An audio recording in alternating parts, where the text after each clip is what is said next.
నెల్లూరు జిల్లాలో 2 గ్రామాల మధ్య నీటి పంచాయతీ వివాదంగా మారింది. ఈ వివాదానికి మండల అధికారులు ఆజ్యం పోస్తున్నారంటూ భీమవరప్పాడు ఉప సర్పంచ్ మాల్యాద్రి నాయుడు ఆవేదన వ్యక్తం చేశారు. వివరాల్లోకి వెళ్తే నెల్లూరు జిల్లా కొండాపురం మండలం భీమవరప్పాడు గ్రామంలో బీసీ కాలనీ ఉంది. ఇక్కడ 50 కుటుంబాలు జీవనం సాగిస్తున్నారు. ఆ గ్రామంలో వారు ఉపయోగించుకుంటున్న మంచినీటి బోరు నుంచి పక్కనే ఉన్నటువంటి లింగ సముద్రం మండలం మేదరమట్లపాలెం గ్రామవాసులు అక్రమంగా పైప్ లైన్ ఏర్పాటు చేసుకుని మంచినీటిని తీసుకెళ్తున్నారని గ్రామస్తులు ఆవేదన వ్యక్తం చేశారు. ఈ విషయం భీమవరప్పాడు గ్రామ సర్పంచ్ అయిన ఈశ్వరమ్మ దృష్టికి తీసుకెళ్లగా ఆమె కొండాపురం మండల అధికారులతో మాట్లాడారు. కొండాపురం ఎంపీడీఓ విషయం తెలుసుకున్న తర్వాత భీమవరప్పాడు బీసీ కాలనీ నుంచి మేదరమెట్లపాలెం వెళ్తున్న పైప్ లైన్ ను ఆపివేయడం జరిగింది. వెంటనే మరోసారి భీమవరప్పాడు మేదరమెట్లపాలెం కొందరు వ్యక్తులు జోక్యం చేసుకుని ఆపివేసిన పైప్ లైన్ ను రాజకీయ నాయకుల జోక్యంతో అక్రమంగా మరోసారి తరలించారు. దీంతో భీమవరప్పాడులోని బీసీ కాలనీ వాసులు మాట్లాడుతూ 2 గ్రామాల నీరు కలవడం వల్ల మాకు కాళ్ల నొప్పులు, దురద వంటి వ్యాధులు వస్తున్నాయని, ఈ సమస్యను జిల్లా ఉన్నతాధికారులు వెంటనే పరిష్కరించాలని కోరారు. ఈ ఘటనపై భీమవరం సర్పంచ్ మాట్లాడుతూ మాకు ఎటువంటి సమాచారం లేకుండా అధికారులు మంచినీటిని పక్క గ్రామాలకు తరలిస్తున్నారని ఆవేదన వ్యక్తం చేశారు.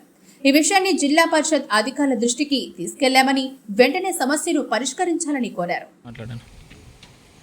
నా పేరు పిల్లలపాటి మాల్యాద్రి, భీమవరప్పాడు ఉప సర్పంచ్ని. నా భార్య సర్పంచ్గా పనిచేస్తుంది. నాకు మా భార్యకి మొత్తం 8 వాళ్ళు కూడా ఏకగ్రీవంగా సింగిల్ నామినేషన్ తోటి మా గ్రామ ప్రజలు ఏకగ్రీవంగా సర్పంచ్ వాళ్ళు ఇచ్చారు. 3.5 సంవత్సరాలు గ్రామ పంచాయతీ ఉప సర్పంచ్గా మేము పనిచేస్తున్నాం. గత 3.5 సంవత్సరాల నుంచి ఫండ్స్ ఉన్నా లేకపోయినా మా సిటీ వాళ్ళు పెట్టుబడి పెట్టి పంచాయతీలో కానీ ఇతర పనులు కానీ టెండర్కి సంబంధించి మా గ్రామానికి వచ్చిన పనులు కానీ పనులు చేస్తూ ఉన్నాం. డబ్బులు ఏమి రాలేదు. వచ్చిన డబ్బులు కూడా మాకు సమృద్ధిగా రానందువల్ల రాలేదు. చాలా పెట్టుబడి పెట్టి పంచాయతీలో పనులు ఎక్కువ పనులు చేస్తున్నాను.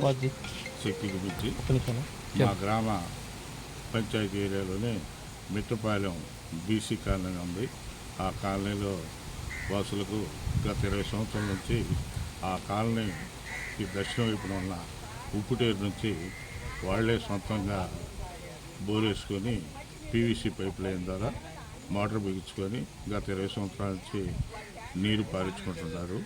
ఇటీవల ఈ సాధారణ ఎన్నికల నేపథ్యంలో ఈ కాలనీ వాసులు వాళ్ళు టీడీపీ వాళ్ళకి ఓట్లు వేయలేదనే కారణంతో వాళ్ళు కౌంటింగ్ అయిన తర్వాత జేసీబీని తీసుకొచ్చి భీమవరప్పాడు గ్రామ సర్పంచ్, మాజీ సర్పంచ్ చెప్పినాడని మేదరపాలెం గ్రామ సర్పంచ్ భర్త కూరపాటి మాధవి, వాళ్ళ మామయ్య, ఇంకా 4 మంది జేసీబీతో దౌర్జన్యంగా దాడి చేసి పీవీసీ పైప్ లైన్ డిస్కనెక్ట్ చేసి మేదరపాలెం గ్రామానికి కొత్త పైప్ లైన్ వేసుకొని పోవడం జరిగింది.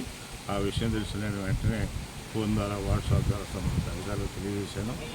వాళ్ళు 3వ తారీఖు వచ్చి పరిశీలించి డిస్కనెక్ట్ చేసిన దాన్ని సంబంధిత అధికారులు మళ్ళా వాళ్ళకి డిస్కనెక్ట్ చేసి కాలనీ వాసులు కనెక్ట్ చేసిపోయారు. తర్వాత మళ్ళా అదే అధికారులు ఆర్డబ్ల్యూఎస్ అధికారులు లేకుండా యూఓపీఆర్డీ సహకారంతో ఎండీఓ గారు తప్పుదోవ పట్టించి మళ్ళా 9వ తారీఖు ఏళ్ళకి డిస్కనెక్ట్ చేసి మేదరపాలెం కాలనీ వాసులు మేదరపాలెం గ్రామానికి నీటిని కనెక్షన్ ఇచ్చి నీళ్లు దొరుకుంటారు. అప్పటి నుంచి వాళ్ళకి నీళ్లు ఎక్కువైపోయి కాలనీలో కానీ కాలనీ ముందర కానీ మేదరపాలెం పోయే దారులు కానీ నీళ్ళమయమైపోయాయి.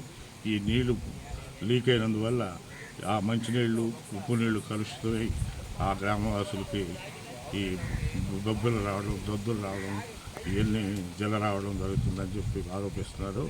కాబట్టి ఈ డిస్కనెక్ట్ చేసినటువంటి పైప్ లైన్ని మా గ్రామ సర్పంచ్గా నాకు నా భార్యకి మా గ్రామస్తులకు తెలియకుండా వేరే ప్రలోభాలకు లొంగి ఈ యూఓపీఆర్డీ యొక్క మాటలని ఎంపీడీఓ గారు ఆర్డబ్ల్యూఎస్ డిపార్ట్మెంట్ లేకుండానే కనెక్షన్ చేసి పోయింది. దాన్ని డిస్కనెక్ట్ చేసి యథాప్రకారం ముందర ఏ రకంగా ఉండిందో అదే రకంగా మాకు ఇవ్వాలి. ఆ గ్రామ పంచాయతీ జనాభా 600, మా గ్రామ పంచాయతీ జనాభా 2000, ఆ గ్రామ ఓటర్స్ 600, మా గ్రామ ఓటర్స్ 1200 చిల్లర. కాబట్టి మా పశు సంపద కూడా 6500 బర్రెలు ఉన్నాయి మా గ్రామంలో. మాకు నీటి వస్తు ఉండేది ఒకటే కనెక్షన్లకి, వాళ్ళకి రాళ్లపాడు కనెక్షన్ కూడా ఉంది. రాళ్లపాడు స్కీమ్ ద్వారా 24 గంటలు విద్యుత్ కరెంటుతో నీళ్లు పడుతుంది. కావాలని దురుద్దేశంతో కాలనీ వాసులు ఓటు వేయలేదనే రాజకీయ కారణాల వల్ల ఇబ్బంది పడుతున్నారు. ఈ విషయం మేము సంబంధిత అధికారులకి, కలెక్టర్కి, ఎస్పీకి, పోలీస్ కానిస్టేబుల్స్కి అందరికీ చెప్పేసాము. కానీ ఎవరు కూడా దీని మీద స్పందించలేనంత వరకు మా పార్టీ నాయకుడు రాజగోపాల్ రెడ్డి గారికి చెప్పాం, తర్వాత జిల్లా ప్రెసిడెంట్ గారికి చెప్పాం. అన్ని పరిశీలన జరుగుతున్నాయి. కాబట్టి వెంటనే అదే అధికారులు వచ్చి ఆ డిస్కనెక్ట్ చేసినటువంటి పైప్ లైన్ని కనెక్ట్ చేసి కాలనీ వాసులకు న్యాయం చేయమని మా గ్రామ ప్రజల తరఫున, కాలనీ వాసుల తరఫున విజ్ఞప్తి చేస్తాను, మీ తరఫున.